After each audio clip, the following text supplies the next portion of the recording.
Hello, ladies and gents. I hope you're well. I hope you had a fantastic week so far. This week, I was given the wonderful opportunity to be able to catch up with the guys over at Yellow Tuxedo.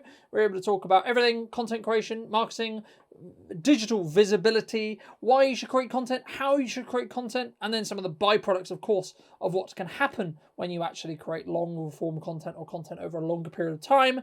And I'm now going to hand over to them to explain a little bit more about what they do and how they got started and that kind of thing as well. So thank you so much for coming back and joining me once again. And I hope you're going to take some value from this episode. And I'll now hand over for them to explain a little bit more about what they do.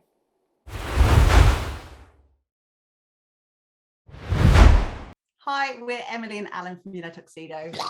Don't do an explosion. No explosions. Okay, sorry. I'm not. Do a bigger. As I say, I'm not. We'll keep that intro. I love it. I was just gonna say I'm not gonna edit an intro like an explosion. I'm sorry. I'm not. But we don't do glossy. Alan's gone through a thing recently where he has to add explosions for dramatic effect on every single YouTube video we've ever done. I'm like, stop doing explosions. They don't translate. It's like, yes, they do. But I just get a bit excited, and I think what I've done is managed to channel that excitement into a ridiculous explosion, which I just think 43-year-old men shouldn't be doing. You know, is kind of part of the amusement to me. So, but yeah, no, we've done a few videos with lots of explosions now. Anyway, we're in introduction mode. Who are we? What do we do? So we call ourselves digital visibility specialists, but in essence, we work with businesses and brands to really understand how to show up online. We're not digital marketers. We are not SEO gurus. We like to think we're the practical people in your pocket, really helping you to understand the kind of the techie side of showing up without the overwhelm. So we work with a lot of businesses to understand if they're using social media, use it properly. If you're using your website, use it properly, and actually find out different processes in which you can bring more people to your doorstep in the simplest possible way. Yeah. We show them how to build this digital ecosystem that brings people in. It does actually involve, I don't know why I said we're not SEO gurus, because it actually does involve SEO and social media and macro content and all sorts of parts. And it's an exciting, warm, fuzzy place. Fantastic. Thank you so much for the time, guys. I really appreciate it. And, you know, everyone asked me why do I choose the guests I choose? And I think for me, what jumped out to me was you're doing something very unique, because most people I think in your position would go, oh, we're digital marketers, or we do content creation, or we're this or that. I mean, where did you kind of get the visibility angle from? Because it's something which I don't think a lot of people think about, but also then has kind of, it's the gap in the market, right? So it absolutely is a gap in the market, and we come from a very different place to a lot of marketers out there. I put that in bunny ears, and I hate doing bunny ears, so I'm sorry about that. But we actually have been working together for the best part of 10 years. And previous to that, we were working in corporate roles. Alan used to work in brand culture and training and for the Carphone Warehouse, kind of armed that. And I was working for the Forest Commission, working on some large scale projects and did a lot of marketing in that as well. So we had quite a firm, solid skill set before we started. And then Alan got made redundant, and I was at risk of redundancy, and we decided to change our angle a little bit and actually decided to start working together on a completely different business, nothing to do with marketing and digital visibility, anything like that. And it was working in a mobile glamping company, and we could start putting tents up for a living. That's what we did. We wanted to get back to our grassroots. We wanted to start seeing the outside, getting away from the computer screens, all that kind of stuff. And actually what we found ourselves doing quite rapidly was falling back onto our previous skill sets to market the business. And we didn't want to be in a field at wedding fairs and all that kind of stuff in the rain, putting out flyers. It just didn't fit with us, and it was really inefficient. So we started building our online presence. We worked a lot on YouTube. We started putting out optimized blogs. We started just thinking about it in different ways. And very, very quickly, we started growing this business to not just be a cottage industry business, but actually a national brand. And we got picked up by ITV, BBC, the Law Commission approached us to help with some changes in the laws for outdoor weddings. And this all came from us having this optimized presence and people finding us when they were ready, not us putting that outward kind of marketing out there. So it was really interesting. It's built on a couple of principles, right? Principle one is, it doesn't matter what your business is. It doesn't matter whether you're a cake shop on the corner or a literal global brand, but the second you put something on the internet, you become a global brand, and that creates opportunity, okay? That creates opportunity. The second fundamental is, for every person you see who asks about what you do, there are X amount more looking for what you do on the internet. So it's about utilizing and making the most of that opportunity that's out there to kind of bring more business in. But we came from obviously a small business ourselves, and what I think it's tiny, wasn't it? I mean, fundamentally, we drove around Hampshire putting bell tents up for parties. Our clients appreciated was that when we're talking from Yellow Tuxedo perspective now, we've been there, done that, and we've walked that walk, and we can actually show how we've practically applied that presence to our business and how we've grown it. We often got a lot of people going, could you just show me? Could you just show me? Could you just show me? And then at some point we went, actually, we need to formalize this. So we created Yellow Tuxedo a few years back. And we realized it's not just about having a good social media presence. It's not about owning Instagram and how you put your hashtags on your Instagram, because that's great. Social media is great and it's an amazing tool to use for your business, but it's also quite risky to only put your eggs in one basket with a social media platform. We had a client yesterday actually get involved. They've had their Facebook hacked, some dodgy content, and they've had everything taken away, and their entire business is run on Facebook. It's quite a risky place to be, really. Your website's important as well, but again, if you're not marketing, if you're not showing up and putting consistently good content out there, again, it's still not going to work for you. So it has to be somewhere in the middle. And actually, when you're a small business and you're time poor and you're wearing an operations hat and an accountancy hat and a marketing hat and all those other hats, it's really tricky to work out where you should put your efforts and what's going to work best for your business. So we kind of show people how to do that properly with a really, really good footprint, a solid footprint, and that's where online presence comes in. No, absolutely. And one of the reasons we don't use digital marketing, and we spent months discussing this, we don't use, because we see marketing more of a process that you switch off and on, right? You want it on, obviously, but it can be switched off. Sometimes you pay for it, etc., etc. Whereas visibility is part of your workflow. You're putting stuff on the internet anyway. You may be going networking, you may be being a podcast guest, and digital visibility is about all of that coming together and being something you do, a part of what you're doing, rather than I now need to market, I now need to sell. So this creation of this ecosystem becomes more organic with exponential growth because you're using the internet properly, etc., etc. So that's how we see those key. Fundamentally, you're still marketing your business. Let's not beat around the bush here. But we see digital visibility as that model Emily was explaining. It's that in between bit. I think it's really important, because a lot of people, especially when they talk to us about doing video, they're firstly overwhelmed by the concept, right? Like, what? Wait, I have to be on camera? What? Wait, I need to talk to. Wait, what? No, I'm not doing that. That's scary. And I think it's, when you change your relationship to that, so you're looking at visibility instead of looking at marketing, you can take away the pressure as well. Right. And, a lot of what we try to do is, yes, we are a video marketing company, or we're someone who specializes in video marketing. Sure. But actually, at layman's terms, what are we doing? We're helping you become more confident on camera. Great. Cool. And how are we going to then go about doing that? And I think what the knock-on effect, I'm sure you've had it with what you guys do as well, is actually people become more confident about talking about what they do, because they're more practiced in that stage, right? And that might be because you're making a podcast. It might be because you're on more podcasts. It might be because you're creating content. It might be because, etc. But I think the hurdles is, how do people get started with that content creation process? Because it's all very well us good sitting here saying you should create content, because we're both quite seasoned in that process, right? Like, you guys have been doing it a long time. I've been doing it a long time. But for people who are starting out, what would you say they need to start? Like, how do they start doing that? That's a really, really, really good question. Actually, one of our fundamentals there, and we talk about whether you outsource it or you do it yourself, or what you do to get started. And ultimately, a lot of those reasons people don't do content like video or podcasting is usually down to the fear of not knowing how it works, or that fear of having their face on camera. Once you can teach that. That's easy. That's hard skills. You can that can be overcome straight away. It's looking at the benefits after that and what you can do with that content and how that is going to grow your business, and getting that over that hurdle in the first place.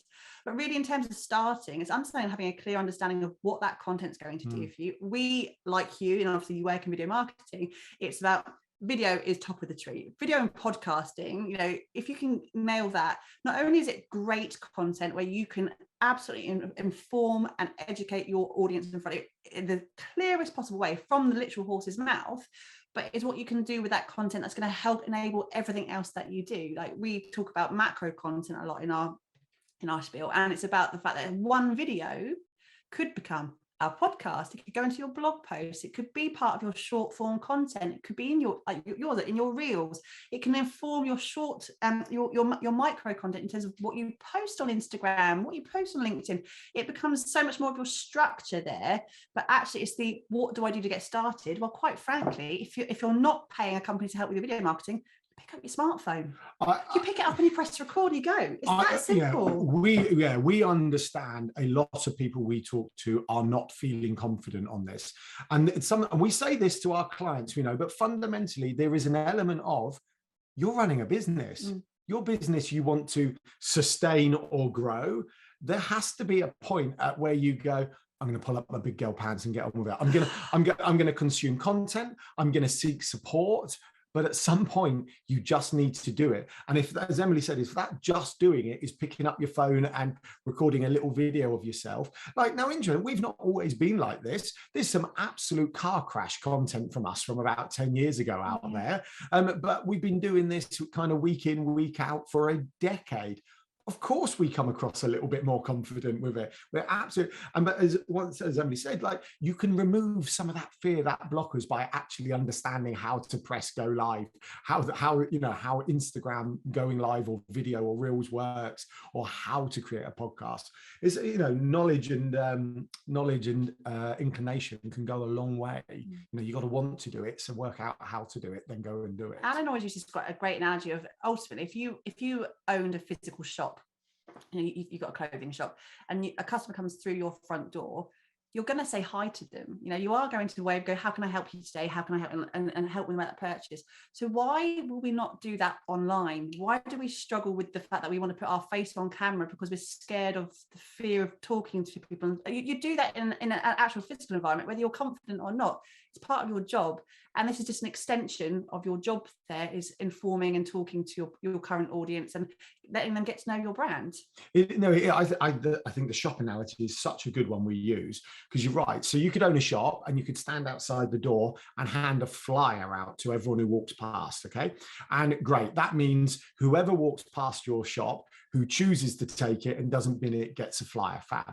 They're probably, in all fairness, already a warm audience, right?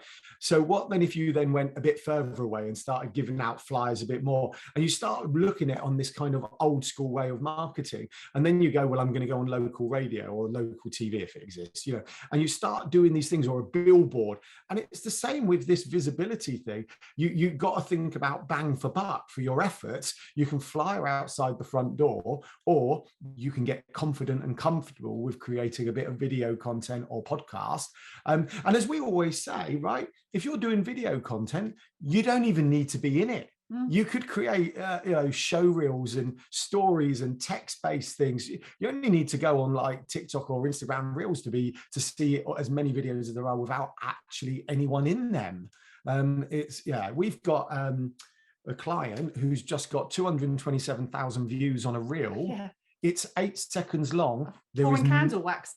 There is no person in that reel. There is nobody in that reel. And it's not about getting 227,000 views, but yes, that's nice. Yeah. I mean, it's interesting when you talk about vanity metrics there, which is like views, likes, comments, etc. Because a lot of people ask me, well, how are we going to track the video is working, right? And I'm like, well, we can look at the views, we can look at the likes, we can look at the comments, we can look at the engagement. Of course we can.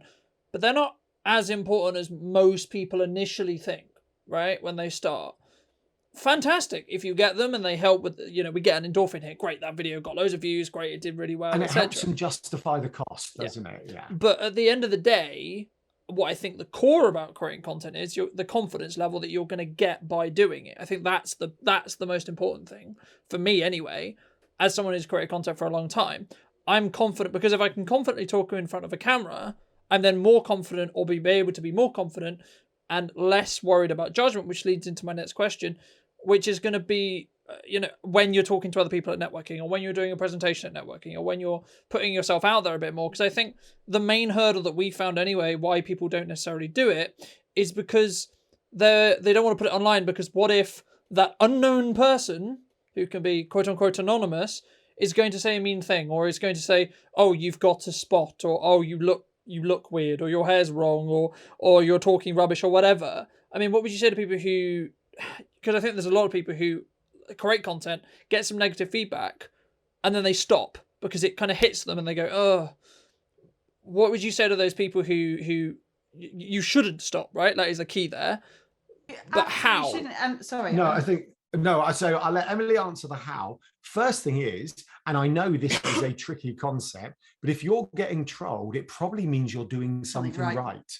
And that is that most bizarre thing. You go, oh no, this random person with no name and no profile picture has slagged me off. And it's like, who cares, right? And I know it's tricky because I've been trolled over the years. And actually, I remember one took me a couple of days to get over it. It did. But I don't care. And it means we're actually getting reach and visibility, which is important. And it does come down to resilience and how you approach it. And let's face it, I'm not actually wearing a drop of makeup on this call right now, okay? And I have done lives where I've got a spot here and some on my nose. I have just got out of the shower and I've had something burning in my head that I've really had to get out there because it's relevant to the audience at that time. If I don't go live and say it now, I'll do it 10 hours later and I'll forget the crux. I have to go. So my hair's been wet. I've not brushed it. I've looked an absolute state. It doesn't matter. No, darling. Thanks, darling. It hasn't mattered because I recognise that the core of the content is more important than my appearance. And if someone doesn't like the fact that I haven't blow dried my hair for that particular, and then ultimately they can just do one. I really don't care. But that does come with resilience and having to learn that doesn't matter, and that it's an element of vanity as well. Also, if you've got something to say, you should have the confidence to say, and that does come with some training and some skill. But also, it's about understanding, and we are a brilliant example of this. We are very much Marmite. We have a very set tone. We have some core fundamentals of our own business culture that we believe in. We're very bold and brash. We say it how it is. We don't beat around. We're very sort of cutthroat with that. That's not going to appeal to some people, and we get that.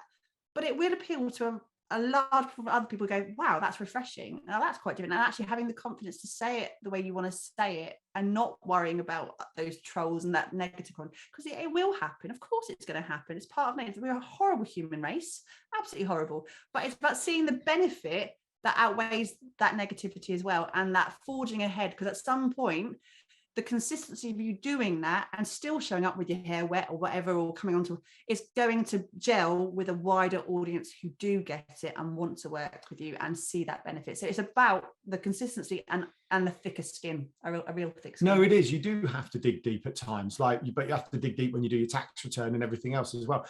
Question, and I'm not asking. You're not the interviewer. No, I know, but I'm not asking for the exact figure. But roughly, how many clients a year would you like into the Brunton media? 10 to 15 is sustainable for us if they're a long term, like we're working with them longer term. If they're more project based, then you can double it, because if it's just project based, you've got probably one, maybe two projects, and then they don't have much to film or do. How many people? No, don't. Emily's just stolen my thing. Look, that's fantastic, and I think a lot of small businesses are in a similar world. So you're looking for maximum 30 businesses a year. Okay, ours is probably a couple of hundred, and a bit more because of events like the Digital Circus Live and things like that coming up. So we want a few more people than that. But there's 7.5 billion people in the world, right? 7.5 billion people. If you're going to get trolled by a couple on your route to getting your 30 clients in a year, I'm okay with that. Yeah, I'm okay. And it may take 5-10 minutes a day or so to actually be able to brush it off your shoulders. That's okay. We're humans. Things can take time. But fundamentally, it's going to happen, but the percentages are stacked in your favor. Absolutely stacked in your favor. Yeah. Exactly, and it's that probability thing, and I'm glad you mentioned about, like, if you're getting trolled, then you're doing something right, because I say that to people sometimes. They look at me like I'm insane, right?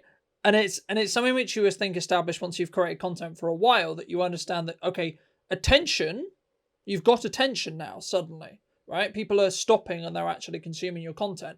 This is a good sign, right? This means you're doing something that resonates with that group of people, or resonates with a group, right? Then the question is it the right group? Okay, that's fine, because once you know you can resonate with a group, you can then funnelize and tweak and readjust what you're doing to make sure it's the right group of people, right? So I know who my target audience is going to be. I know who I'm looking to talk to and who I can potentially help.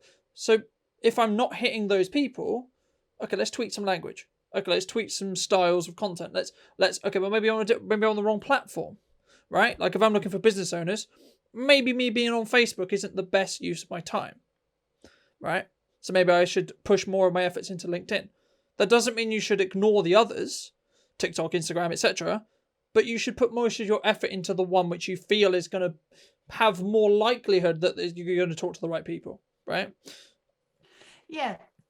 To an extent, though, I'll let Emily answer this. To an extent, I think yes, absolutely. But it comes also we work on have an ecosystem model. Website's always in the middle. In a ring would be 3 places. One which would be your email, one which would be a macro content platform like YouTube or a podcasting platform. And actually we say that the third place should be a social media platform that you want to be on. And that could be that one where you know that this will be the growth with your clients there. And that could be your ideal clients hangout. Oh, diplomatically delivered. Emily. I know, right? I know. It could be the place that you just feel the most comfortable. And if there are going to be trolls on that platform, fantastic. But you know that you can actually own that space, because regardless of whether they're on LinkedIn or Instagram or Facebook, it's about understanding that you have to have a firm voice on that platform. You want to be there. You're going to be that in that place to consistently show up, and you're going to own that space as well. So that could be on LinkedIn. It could be where all the trolls are on Facebook. You have to be there. So that, to an extent, we love going to where those ideal clients will be, but as long as that's somewhere that you feel that you will thrive, because you can ultimately, your business right now could thrive on TikTok. I'm not saying it would, and you want to be there, but if you want to be there and you want to put that effort into TikTok, you can sell snow to the Eskimos regardless where you are. I was in a networking meeting, 30 people for the sake of this, probably close, and the conversation was about Instagram, and all of these 30 small businesses went, well, my target market, my target audience, ideal client, whatever word you want to use, isn't on Instagram. It's not on Instagram. It's not on Instagram. It's not on Instagram. And I was last because I was kind of the expert. And I said, hands up, who's on Instagram? Every single person put their hand up. So I went, now tell me your ideal client's not on Instagram. And this is the thing, we do fall into this, LinkedIn's best for this, and Facebook's best for that, and Twitter's best for shouting at people. But fundamentally, it has to come down to, as Emily said, the one that's right is the one you're going to put the most effort. We hang out more on Instagram because it makes us smile, and LinkedIn makes us want to stab ourselves in the eyes. So, but we recognize we're a B2B business fundamentally. So B2B business, business to business, business. Business to business, business. B2B business, yeah. B2BB, B2BB. But again, recognizing that we have to have a presence on LinkedIn still as well, because there are people there who want to hear from us. So it's about understanding that, and going back to our digital visibility kind of thought process. It's about where to put your time and efforts, and also where you can extend those efforts in a simple way without it really impacting your workflow and your entire, again, with all those operational hats you've got on, but sustain. So a video like this or a podcast like this, where are you going to be putting that? Yes, you might be thriving on LinkedIn and nurturing that audience there, but that video can still go on the other platforms as well as part of that overarching workflow. That's fine. You don't have to be on Facebook to have an audience on Facebook. If you have a Facebook page that you're not nurturing, and someone wants to land on your Facebook page and see that it hasn't been updated since 2012, that's worse for your brand than you disseminating that larger scale content out there as part of your overarching process. Stick on one platform to nurture, but don't forget those other platforms where you could just disseminate that content as well. Yeah, of course. And I think it's about pacing yourself though as well, right? Like if you're going to do TikTok, like us specifically, we do TikTok, Instagram, Facebook, we do all of them, right? But the reason why I'm able to do them all is because 1, I'm experienced in doing them all. 2, I know how to create short form content from a long piece of content like this. So it means I'm not constantly thinking, what am I going to post today? What piece of content can I put out into the world that's going to help educate my client, nurture my client, help my client with their pain points today, right? And I think it's an important point to establish that firstly, yes, you should look at all of them, but also people get overwhelmed by that sometimes. So I think it's important to go, okay, well, what is your 2, right?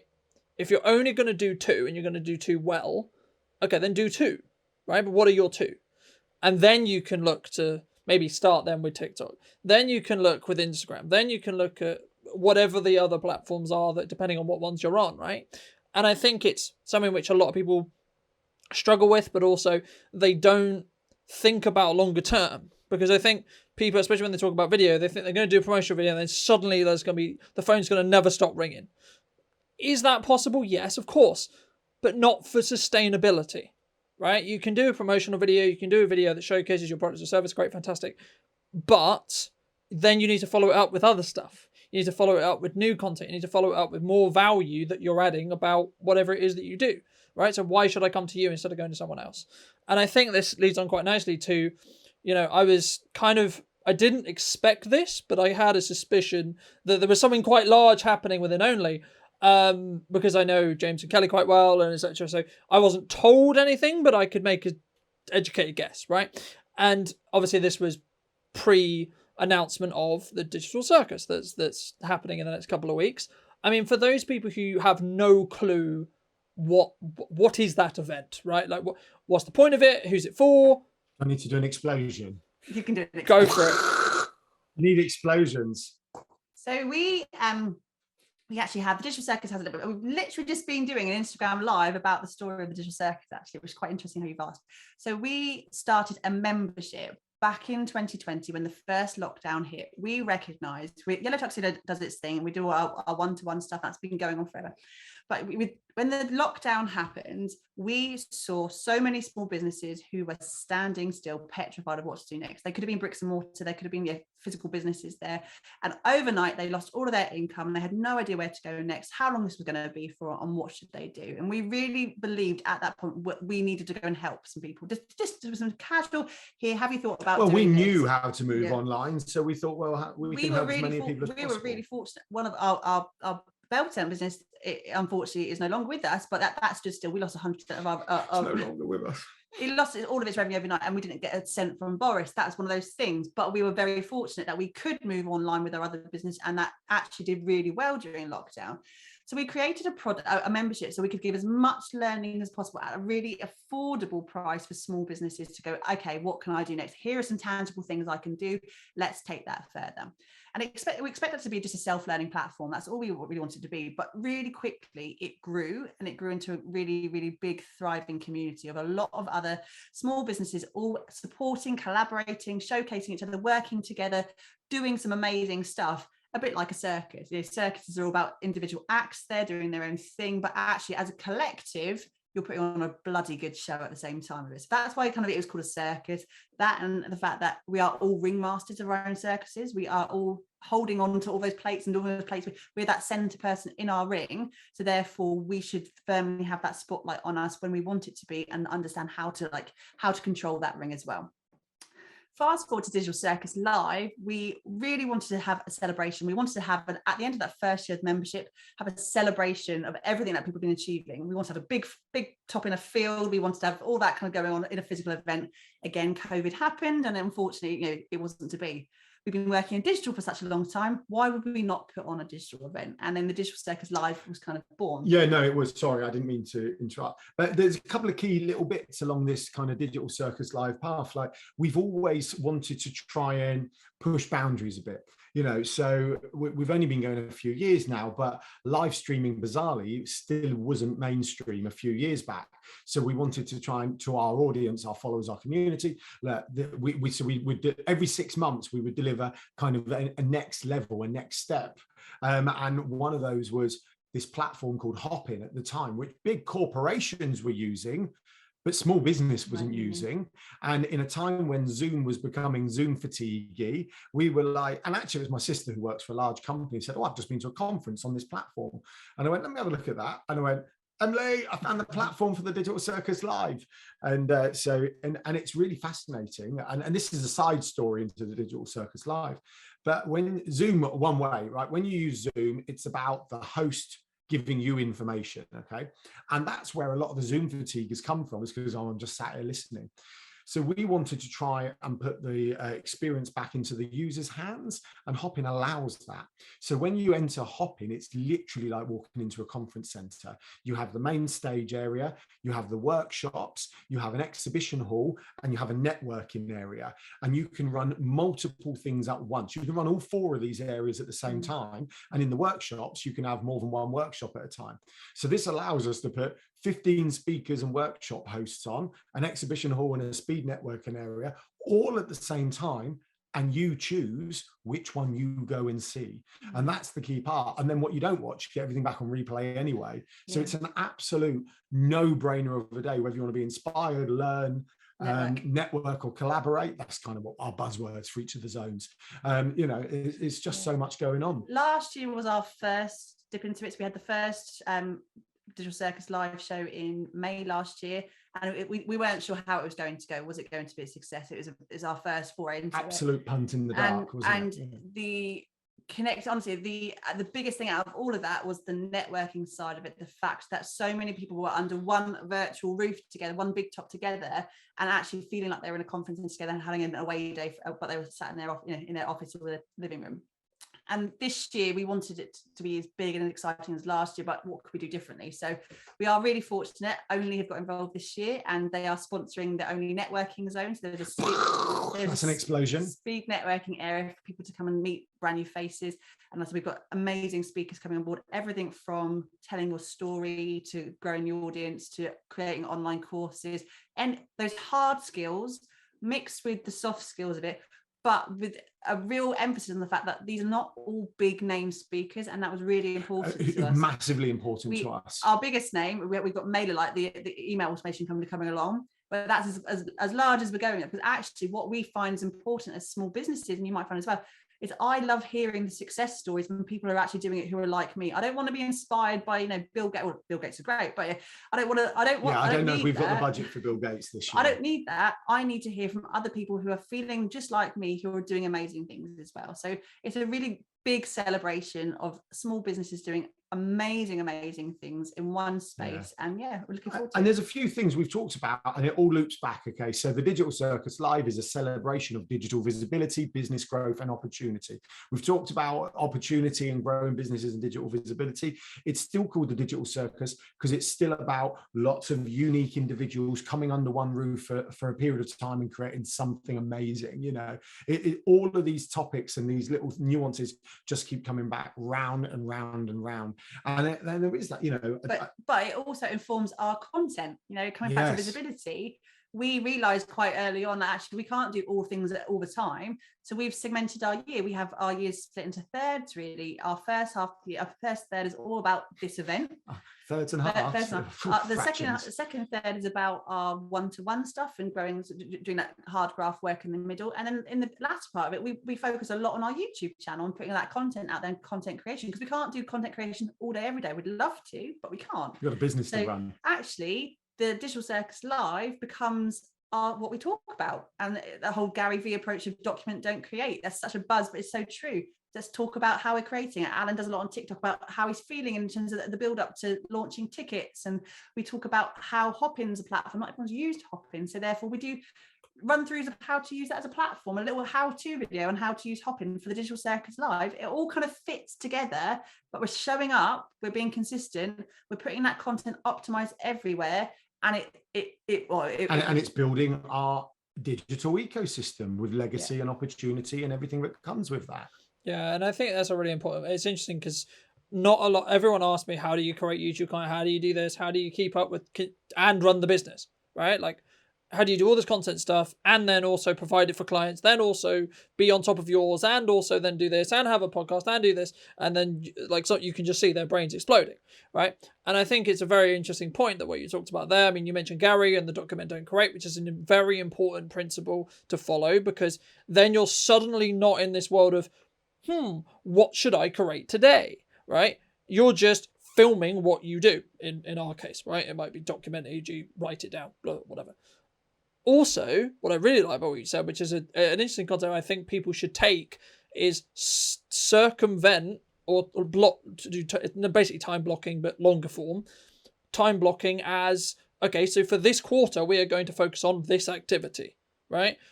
We call it an overarching theme, is what we like to give it. So, break up your year. Sorry. No, it's all right, don't worry. I think it can scale all the way down. The reason why I use time blocking is because it can scale all the way down to a day.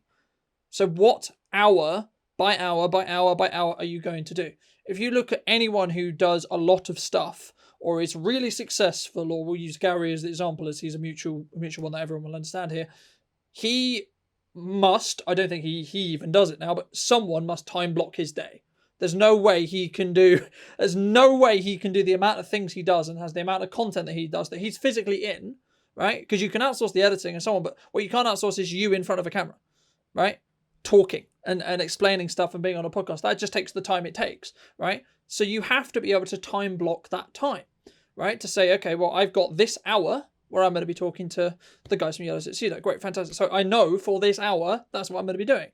So but then I'm like not stressed out about I've got all these other things to do, because then I can be focused, because I know all I have to do is follow that plan, right? And it's the same as you scale up for the week, month, year, etc.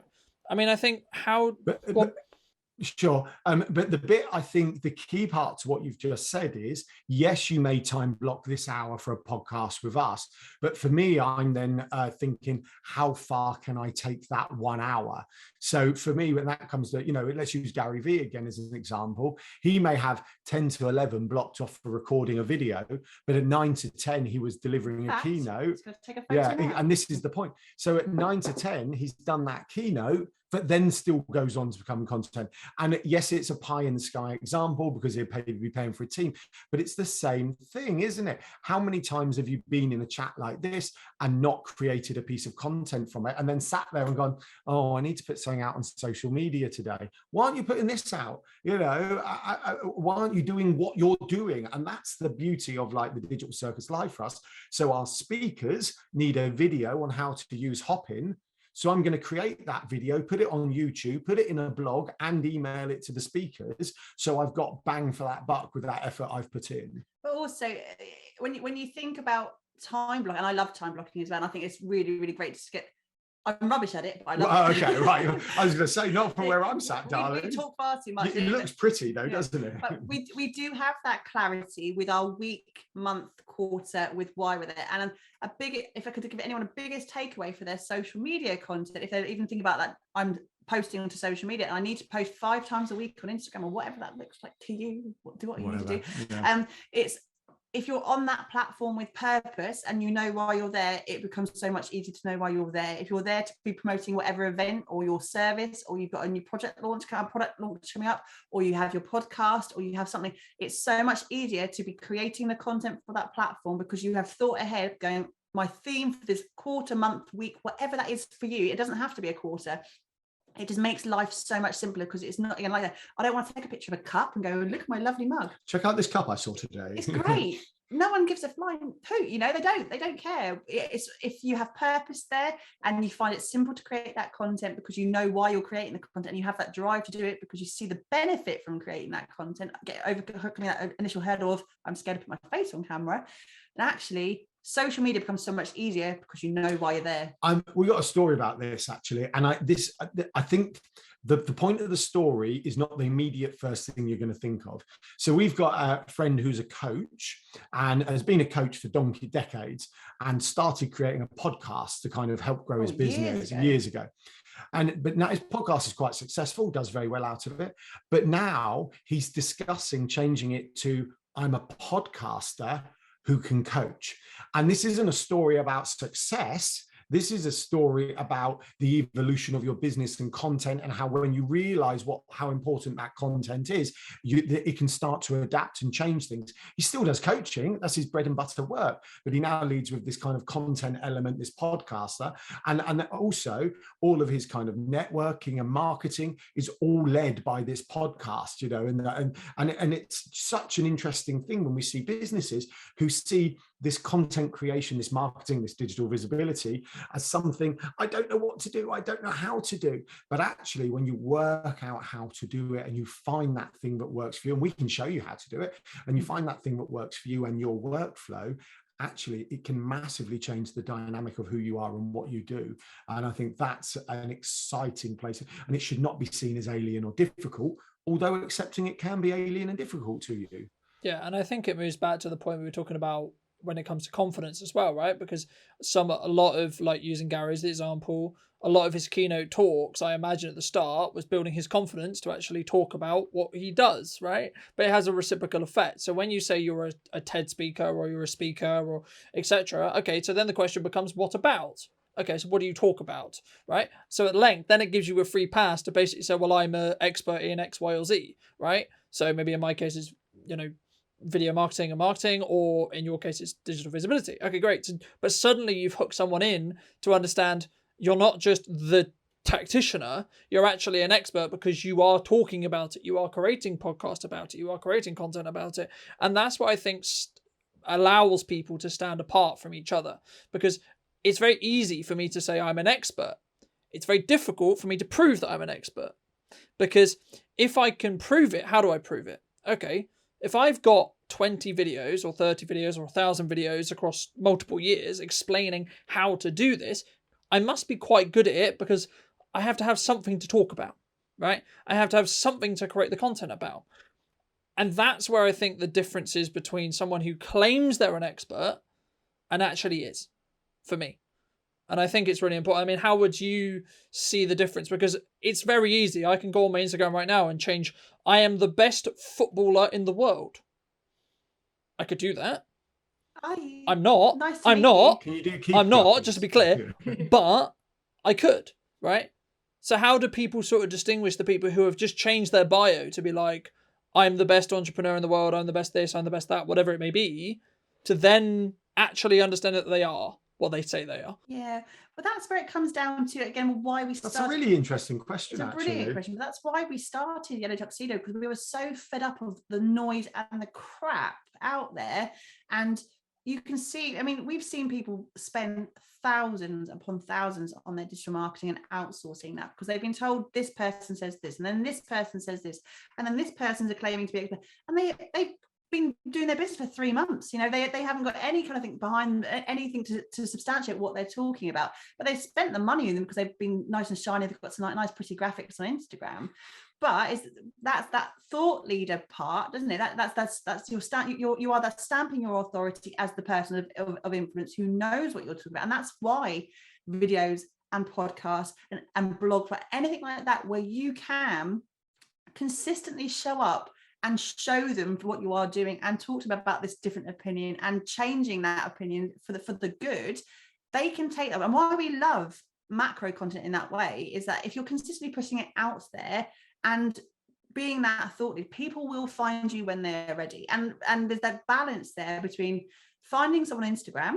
We might find someone on Instagram, fantastic. But I personally, I don't speak for everyone, would always do my due diligence if I'm going to spend any kind of money with any company. So I will then go and take that brand name and go and put it into Google, and then look on Google to see what comes out when I type their name into it, and what comes up, what articles they've got out there.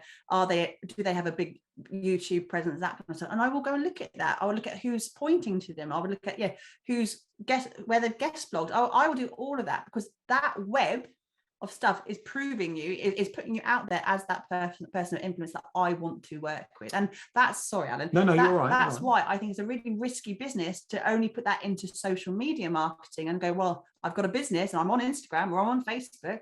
That's not enough in 2022. No. You really have to take that. And this is your business. This is your livelihood. This is, you're hopefully here with a legacy to stand. You want this to grow. Therefore, there needs to be thoughtful time spent there on going, how do I show up? What do people need to know from me? And what is my message that is going to help you? I totally agree. I think people are still fascinated with the quick win, and the quick win. Now, don't get me wrong. We live in a world where you can make money by sat on your sofa with your computer. Okay, we live in a fantastic time to be able to make money, but there are a lot of people who still want to build a business with legacy, and we're still fascinated by wanting this quick win. I've got this thing. Okay, this is when anyone says to me, I'm not quite sure what to do on social media, or I'm not quite sure how to market my business, and I say, what are you? And the one in my head, sales coach. If I was deciding to go it alone as a sales coach, and insert business name here, what I would do is create a podcast series, macro content that I can optimize, about being sales coach. And I would contact sales managers to come on my podcast. So I would create a podcast series where I spoke to sales managers and as a sales coach, and I would just grow that and continuously grow. You get all your social content, you build your network, that ticks so many levels. And it's something we can, I understand some people are going to find it more difficult than others to do, but fundamentally we're at home and you look like you're in the office, but we're not at home. If that is your home, there's a lot of people walking past. You know, we can do it without leaving where we work. But the knock on is huge. And then Google, blah, blah, blah. There's so many layers of. This is a great example. We've never met you previously today, have we? This is the first time we've had any kind of, or apart from your message on Instagram, this is our first physical interaction with each other. But hopefully we, even if the best thing is we've got the content out of this, you're going to be putting this part of your podcast, it's part of your content strategy, fantastic. Other part of that is we've got to know you a little bit better, you've got to know us a bit, and then in terms of your network there, you are stretching yourself out, and we will remember you now. And when we're talking, does anyone know a videographer or anything like that? We go, actually, yes, we spoke to an amazing company over there. Have you checked out their podcast? And it grows that way as well. So it's both in your marketing, but also your wider network. And that's where it's visibility, not digital marketing. And that's why there's such a clear difference in what we teach. There's an explosion, Emily. That was like the best full stop at the end I've ever come across. That was awesome. Well, it's a good thing I finished my sentence then, I know. I did wait. That's fantastic. I mean, I'm conscious of time, so I think let's wrap up soon. But what I like to do towards the end is give you an opportunity to ask me a question or throw in a topic for us to discuss. But, you know, just building off the point you were just making, exactly. That's the core reason why someone should create a piece of long form content, because in some ways it allows them to punch above their weight, right? In the respect to say, crazily, I really admire this person, I really admire this business owner, I really admire this coach, etc., whoever it is. Hey, do you want to have a chat on my podcast? Here's some free content for you, right? I'll do all the heavy lifting, but all I want to do is have an hour of your time to pick your brain, right? Fantastic. There is no downside to that, right? But did you, just moving back to while we wrap up, is there a question or anything you want to specifically ask me? I do have a couple actually, but number one, I'm interested. I kind of know how you found it, but how did you first find out about Yellow Tuxedo? So there's two ways. I kind of heard of you, but wasn't warm at all to what you guys do. E.g., I heard the name, I went, right, okay, yeah, cool, right? Like you hear any name, right? At the first. From multiple people saying, oh, these guys, and I saw you were kind of doing stuff in the marketing space and you were kind of a force to be reckoned with. And for me, that's always like a tick box in my head going, okay, so these guys clearly know what they're doing, because if I keep hearing your name like 5 times in conversations that cannot be linked in any way, then clearly you must be some level of dominant force somehow, some way, right? At that point, I had no idea. At that point, I had no idea how. Right, because I was just like, okay, cool. I've heard this name 4 times now, and these people don't know each other, so there's no way that there. And then as it slowly built, and you know, we call this warming the client or the potential client or the audience member up. As I got more warm to your business and your brand, I slowly saw some of your content. Then I heard about you through other people who I had mutually beneficial like connections with. So whether that's through networking or just they've consumed my content, then we've ended up having a one-to-one talking about marketing. And then saying, oh, I'm part of this, they do this, da, da, da. And eventually it got to the point where I was like, okay, I've heard this name too many times. I have to look these guys up and see what you do. And that's exactly the content model which we're talking about, which we spent like nearly an hour talking about. Right? That right, and that's why I asked, is why exactly we've not done any sales pitch or anything like that. We've not done any direct marketing to you specifically, have we? But it's the power of putting your presence out there, be it strong in networking or in your content, or just having the fact that we do a lot of stuff on direct message and we'll send voice messages and stuff. It's just being out there on multiple layers. That is the exact business model that we take and what we teach, because that opens up opportunities that you never knew. And again, we have so many people on social media who are lurkers. They're all consuming, they're all watching, they're all finding out about you. 90% is the suggested figure. Are your lurkers. So yes, you may not feel that there's that ROI in your video you're doing, but they're watching, but they are watching everything and they're finding out about you, and they will be Googling you and they will be on your YouTube channel, and they would, like I would do if I was looking at a company to work with. So it's about forgetting, I haven't done 3 Instagram posts this week or LinkedIn posts, thinking bigger than that and getting yourself out there. If you want to be there for the long term, get yourself out there with a good, strong plan. And you've talked about confidence quite a lot. I tell you what, we give you permission. We give you permission to do what you think you're waiting for permission for. If you think, oh, I can't do that, I'm a small business, it's garbage. You can do it. We are giving you permission to go and do it. So thank you so much, ladies and gents, for coming back and joining me and taking the time to watch this episode. I really appreciate it. And I'm going to leave all the links to them, the Yellow Tuxedo guys, and everything that they talked about in this video in the description down below. So if you are interested, make sure to follow them down below as well. I'd love to know what you think in the comment section down below. And thank you ever so much for taking the time to listen to this episode. And I will see you very,